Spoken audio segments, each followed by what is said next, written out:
Bom, irmãos, então, para este estudo, nesta quarta-feira, meio friozinho, né? Um pouco friozinho,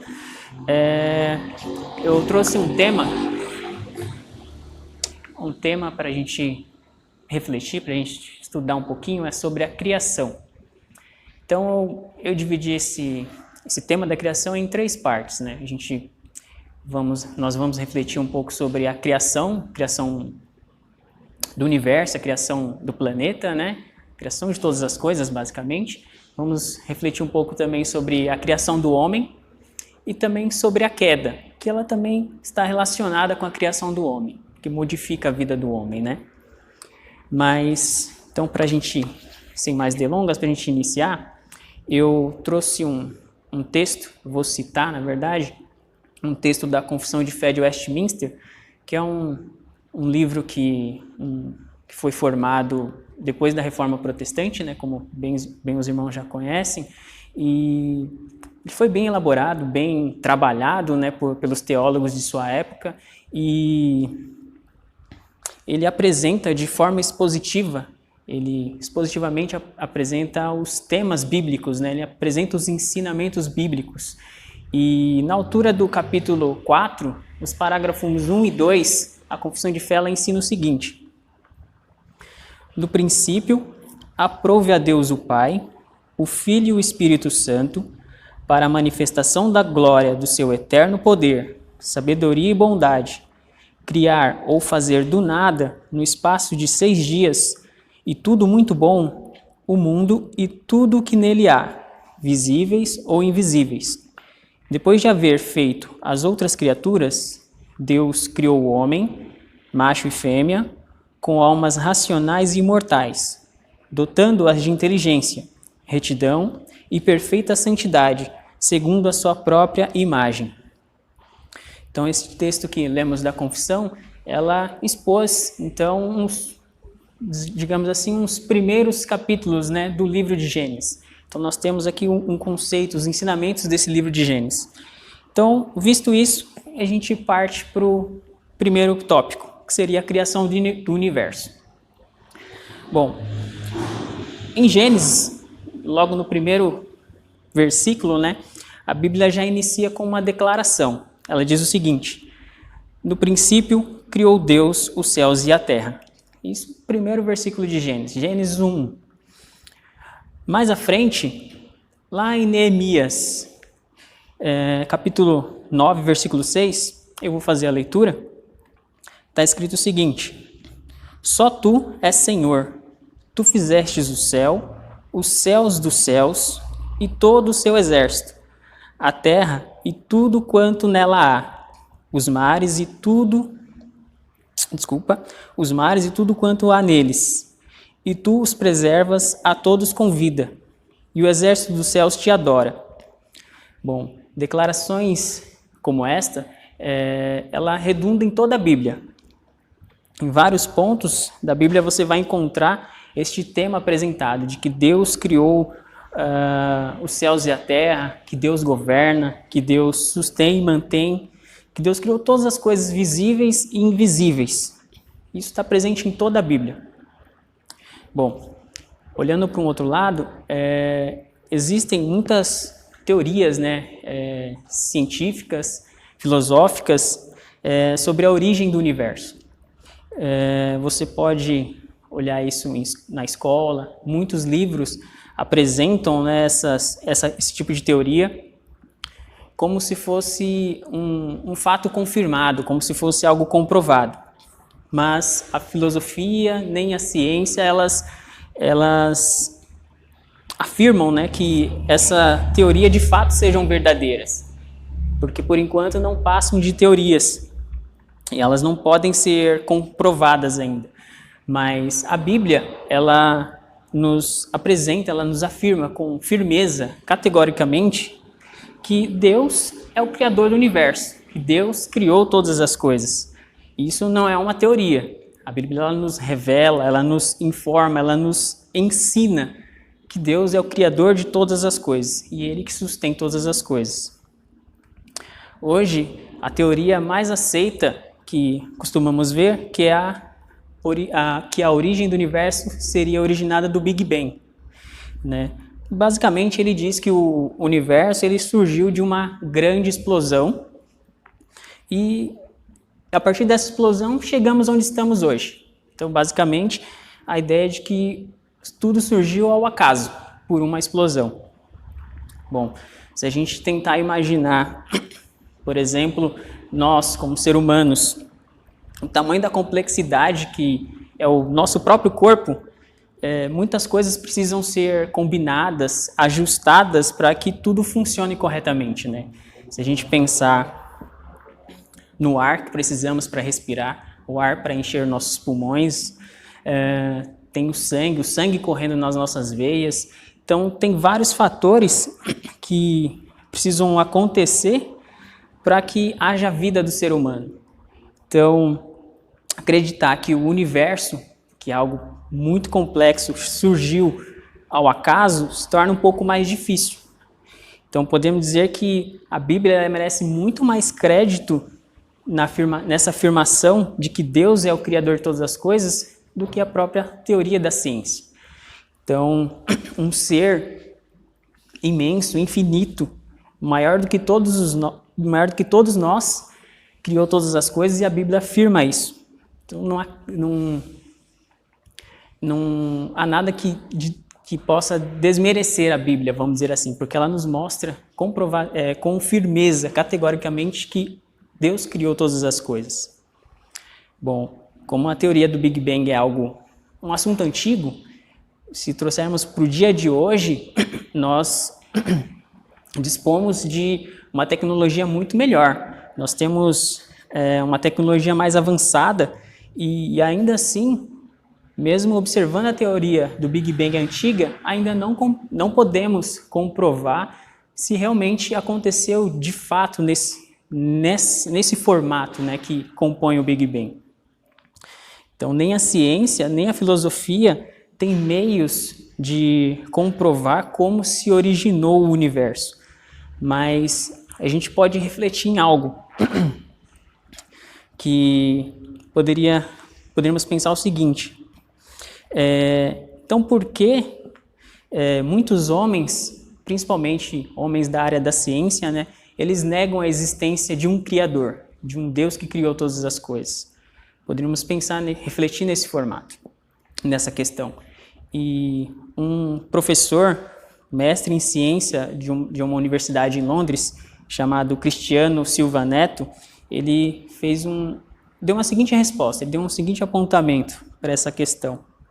Ele disse o seguinte: talvez a principal razão que leve tantos homens da ciência a rejeitar o modo criacionista seja, na verdade, bem outra. Crer num Criador traz consigo um compromisso. Via de regra, porém, as pessoas desejam viver suas vidas segundo suas próprias conveniências e evitam, portanto, este tipo de comprometimento. Então, se a gente pensar em montar uma analogia simples de uma relação entre pai e filhos, a gente pode imaginar a seguinte ideia. Quando pequenos, nós somos alimentados, somos educados, protegidos pelos nossos pais. Ou seja, grande parte da nossa vida nós somos criados por eles. No entanto, quando mais velhos, sempre há o desejo de fazer algo que nós mesmos queremos fazer. Então, quando o fazemos, nós estamos rejeitando, desobedecendo o que nos foi ensinado. Então, nós incorremos nesse erro de desobediência, quando fazemos algo que nossos pais não nos orientou a fazer. Então, ou seja, crer num Deus que criou todas as coisas, crer num Criador, também é crer nos preceitos desse Criador. E não seguir esses preceitos é ter a consciência de que estamos desobedecendo esse Criador, ou seja, estamos desobedecendo o nosso Deus. A Bíblia, ela é a palavra de Deus. Embora ela não seja autoexplicativa, ela não dá satisfações nem detalhes, ela afirma que Deus criou todas as coisas invisíveis, visíveis, e nós cremos que este dado provém de Deus. Nós cremos que a Bíblia é a palavra de Deus, ela é sagrada. Como podemos ler lá em Hebreus 11, versículo 3, diz o seguinte: pela fé, entendemos que foi o universo formado pela palavra de Deus, de maneira que o visível veio a existir das coisas que não aparecem. Então, a própria palavra de Deus, ela nos aponta que Deus é o Criador de todas as coisas. Indo para o próximo tema, que seria a criação do homem. Então, a gente pode olhar os registros bíblicos, né, da criação, das Escrituras, lá no capítulo 1 de Gênesis, os versículos 26 e 27, que diz: também disse Deus, façamos o homem à nossa imagem, conforme a nossa semelhança, tenha ele domínio sobre os peixes do mar, sobre as aves do céu, sobre os animais domésticos, sobre toda a terra e sobre todos os répteis que rastejam sobre a terra. Criou Deus, pois, o homem à sua imagem. A imagem de Deus o criou. Homem e mulher os criou. Em seguida, um pouco mais à frente, em Gênesis 2, versículo 7, nós vemos um pouco de forma mais específica a criação do homem. E diz o seguinte: então formou o Senhor Deus ao homem do pó da terra e lhe soprou nas narinas o fôlego de vida. E o homem passou a ser alma vivente. Bom, no relato bíblico, os vegetais, os animais, todos foram criados segundo as suas espécies. Mas o homem, ele foi criado diferente. Ele foi criado à imagem e semelhança de Deus, o Criador, o seu Criador. Então, quando a Bíblia diz que o homem é a imagem e semelhança de Deus, ela não quer dizer exatamente que somos fisicamente parecidos com Deus. Como se Deus tivesse braços, pernas. Ela não quer dizer fisicamente, mas que Deus é espírito e não possui um corpo como o nosso. Isso nós podemos encontrar em João 4:24. João 4:24 ele nos apresenta esse conjunto de informações, que Deus é espírito e não possui um corpo como o nosso. Bom, a imagem e semelhança de Deus no homem, então, podemos separar em dois aspectos. Um consiste no verdadeiro conhecimento, retidão e santidade com que o homem foi dotado na criação. E o outro aspecto consiste no homem ser um ente espiritual, racional, moral e imortal. Bom, após Adão pecar, o homem ele perdeu a imagem de Deus, mas no sentido do primeiro aspecto, ficando apenas com o segundo, ou seja, o homem ele perdeu o verdadeiro conhecimento, ele perdeu a retidão e perdeu a santidade, mas ele continuou sendo um ente espiritual, racional, moral e imortal, embora ele se continuou após a queda imperfeito em todas essas áreas. E com vistas no versículo 7 de Gênesis 2 que lemos, o corpo do homem foi feito do material que Deus já havia criado. Nós vimos isso. O homem foi criado do pó da terra. Mas a alma surgiu como resultado de um sopro divino. Então vemos que o homem então é formado por um elemento material, o corpo, e o homem também é formado por um elemento imaterial, a alma. E a partir dessas informações, dessas duas informações, surge um conceito que conhecemos como dicotomia. Eu não vou aprofundar nesse assunto porque ele é tanto complexo, ele é extenso, mas o conceito de dicotomia, ele aponta que o homem ele é formado de corpo e alma. Eu olho para esse conceito de uma forma didática, pois ele descreve as partes do homem, da formação do homem, né, nos relatos bíblicos. Vamos dizer assim, ele descreve semelhante ao estudar o corpo do homem numa aula de biologia. Ele separa o corpo do homem em parte material e imaterial, em corpo e alma. Mas a Bíblia não olha para o homem como algo separado, e sim como um conjunto.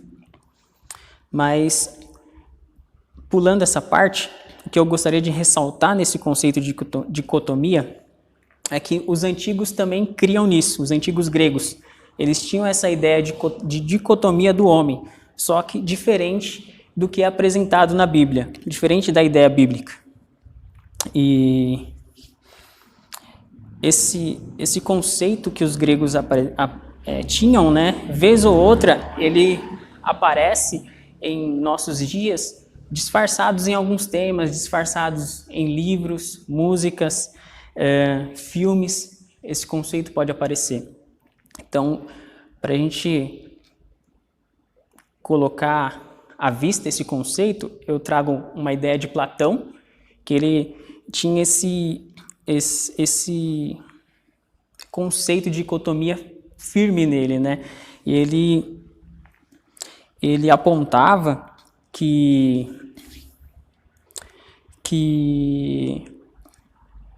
o corpo e a alma do homem, eles são substâncias distintas, né? Cada uma é uma coisa diferente da outra. E ele apontava o seguinte, que a alma era pensante, ela é divina. E o corpo, ele é composto de um material inferior. O corpo que seria a matéria, né? Algo inferior. E ele é de um valor bem inferior à alma. Então, na morte, o corpo do homem ele se desintegrava, ele se destruía, mas a alma, que era racional, que ele cria muito na mente, né, retornava aos céus. E a alma é considerada uma substância superior, como nós vimos, enquanto o corpo era uma parte inferior, uma parte que era mortal, uma parte que poderia ser destruída, né? Então, olhando para esse conceito de Platão, essa ideia, não cabe nesse pensamento lugar para a ressurreição. A ressurreição do corpo não cabe nessa ideia de Platão. Como nós vimos, como podemos ver em Gênesis 1:31, Deus criou tudo muito bom. E a queda que veio após a criação não anulou o que Deus disse que era bom. Então, a criação de Deus continuou sendo boa. Isso não foi anulado. E o Novo Testamento, ele reforça, né, essa bondade da criação de Deus. Lá em Timóteo, capítulo 4, os versículos 4 e 5, ele aponta o seguinte: pois tudo que Deus criou é bom e recebido com ações de graças. Nada é recusável, porque a palavra de Deus e pela oração é santificado. Então, como nós entendemos, nós conhecemos que a Escritura, ela é nosso guia. Ela não tem uma visão platônica. E o próprio Deus, que é um ser infinito, né, santo, ele se fez carne entre nós. O próprio Deus veio lá dos altos céus e caminhou por esta terra entre nós. Ele se fez carne. Ele padeceu por nosso pecado, e ressuscitou ao terceiro dia. E levou consigo o seu corpo. Então, isso nos afirma, nos mostra que a criação de Deus, ela é muito boa. E que o conceito de Platão não cabe. Então, esses são detalhes que apresentam em alguns pontos da literatura que devemos observar com certo cuidado, com uma certa criticidade. Bom, o próximo tópico seria a queda do homem. Então, sobre a queda do homem, na criação, Deus faz um pacto, uma aliança com o homem, né? Esse relato está lá em Gênesis 2, capítulo 2, versículos 16 e 17. está escrito o seguinte: e o Senhor Deus lhe deu esta ordem: de toda árvore do jardim comerás livremente, mas da árvore do conhecimento do bem e do mal não comerás, porque no dia em que dela comeres, certamente morrerás. Então, como vemos neste texto, existe uma ameaça de morte ao homem, caso ele incorra em desobediência. Mas também fica implícito que se o homem não incorrer nessa desobediência, ele teria vida. Então existe uma promessa de vida em torno dessa promessa, né? Existe uma promessa de vida. E um teólogo, grande estudioso da Bíblia também, chamado Louis Berkhof, em seu livro ele faz um seguinte comentário: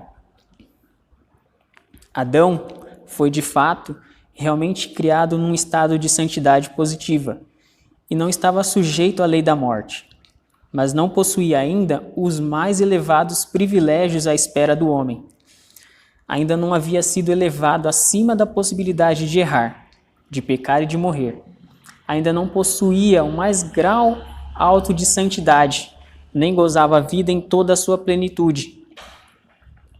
Ou seja, se Adão seguisse em obediência, obedecesse ao Senhor, ele alcançaria a plenitude de vida, né? Ele alcançaria a possibilidade, ele alcançaria estar acima da possibilidade de errar, da possibilidade de pecar e na possibilidade de morrer. Então ele alcançaria isso se ele obedecesse ao Senhor. A promessa, então, ela tinha essa condição. O homem tem que ter perfeita obediência ao Senhor. E no caso de Adão, essa obediência ela consistia em não comer do fruto.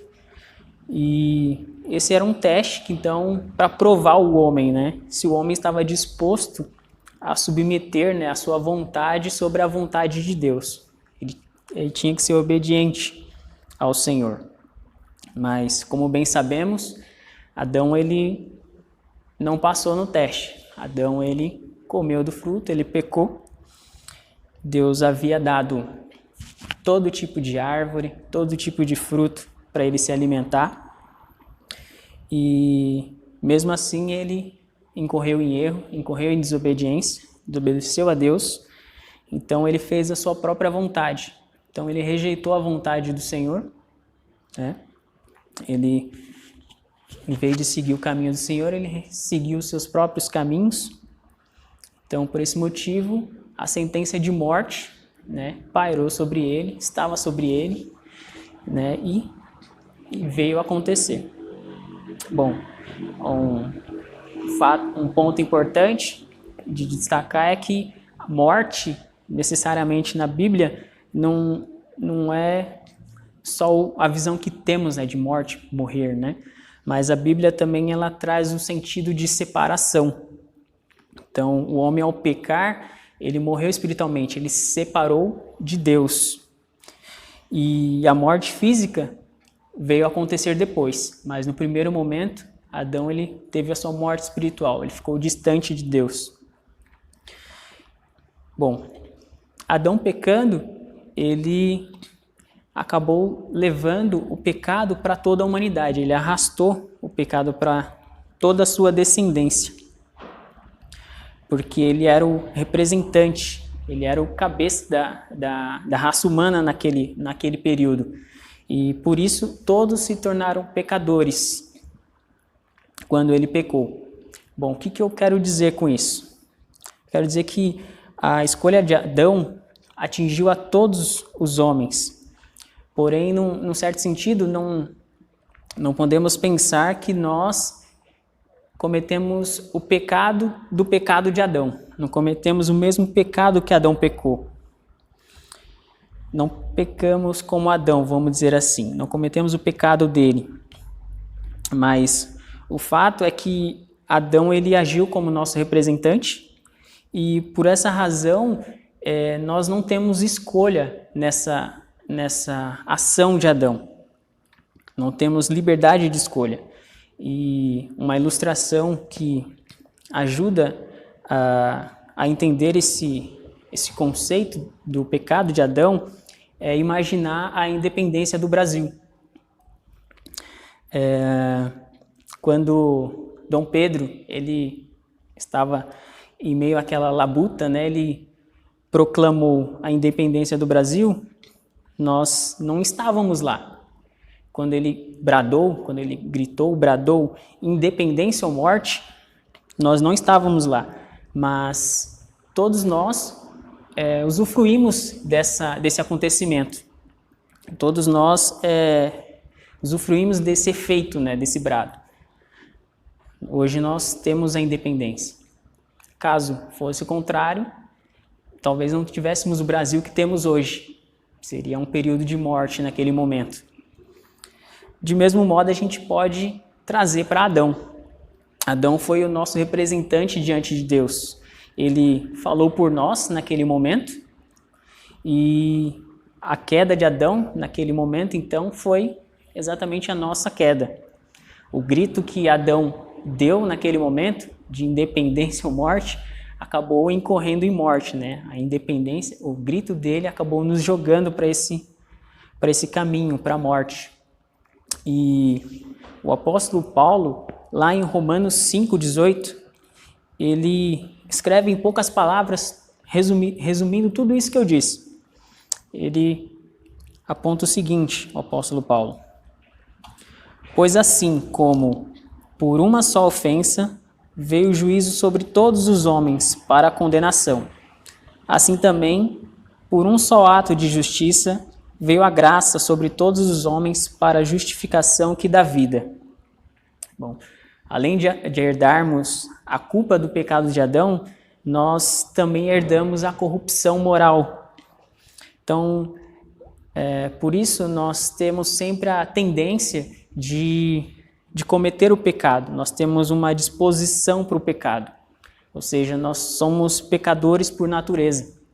E o apóstolo Paulo, ele sempre ilustra bem, ele aponta o seguinte, lá em Romanos 7, capítulo 23. Mas vejo nos meus membros outra lei, que guerreando contra a lei da minha mente, me faz prisioneiro da lei do pecado, que está nos meus membros. Em Romanos 7,15, e também o versículo 19, ele diz o seguinte: porque nem mesmo compreendo o meu próprio modo de agir, pois não faço o que prefiro, e sim o que detesto. Versículo 19, porque não faço o bem que prefiro, mas o mal que não quero, esse faço. Então, Paulo aqui nos mostra como acontece a ação do pecado, né? Nós lemos a Bíblia, nós desejamos fazer o que Deus nos ensina, mas o pecado acaba lutando internamente, a carne militando contra o espírito, para que acabamos incorrendo em pecado, para que incorrêssemos em pecado. Paulo ilustra isso muito bem. Bom, indo para os finais, podemos ver de todo esse conjunto da criação, né, que felizmente o Deus, que é criador de todas as coisas, ele não executou Adão logo de imediato, pois ele poderia muito bem fazê-lo, né?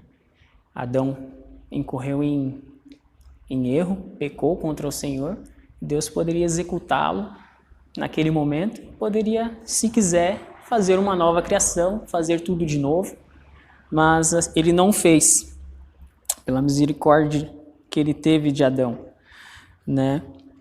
Mas antes disso, de destruir, Deus olhou para Adão e o fez uma promessa. Essa promessa nós podemos encontrar em Gênesis 3,15, que ele diz o seguinte: porém inimizade entre ti e a mulher, entre a tua descendência e o seu descendente.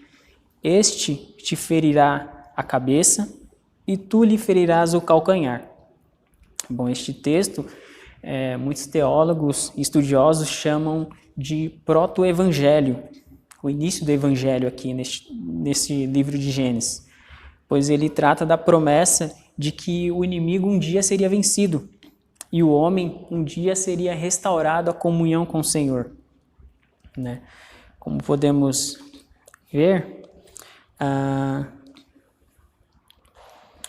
o primeiro livro da Bíblia, ele nos mostra Adão ele sendo expulso do paraíso, sendo expulso da presença de Deus, morrendo espiritualmente. Isso está lá em Gênesis 3, versículos 17 e 19, que diz o seguinte: E a Adão disse, o Senhor disse a Adão, visto que atendeste à voz de tua mulher e comeste da árvore que eu te ordenara não comesses, maldita é a terra por tua causa, e em fadigas obterás dela o sustento durante os dias de tua vida. Ela produzirá também cardos e abrolhos, e tu comerás a erva do campo. No suor do rosto comerás o teu pão, até que tornes a terra, pois delas foste formado, porque tu és pó, e ao pó tornarás. Mas também no último livro da Bíblia, também está escrito que o próprio Deus habitará entre os homens. Nós encontramos isso lá em Apocalipse 21, os versículos 3 e 4. Diz o seguinte: Então ouvi grande voz vindo do trono dizendo: Eis o tabernáculo de Deus com os homens. Deus habitará com eles. Eles serão povo de Deus, e Deus mesmo estará com eles. E lhes enxugará dos olhos toda lágrima, e a morte já não existirá, já não haverá luto, nem pranto, nem dor, porque as primeiras coisas passaram. Então, desse conjunto, nós vemos que o pecado, o homem não morreu na criação. O plano de Deus não terminou ali, no Éden. O plano de Deus continuou em Jesus Cristo. Bom, e com este fim, sabendo que Deus tem um plano para o homem desde a criação, eu encerro este estudo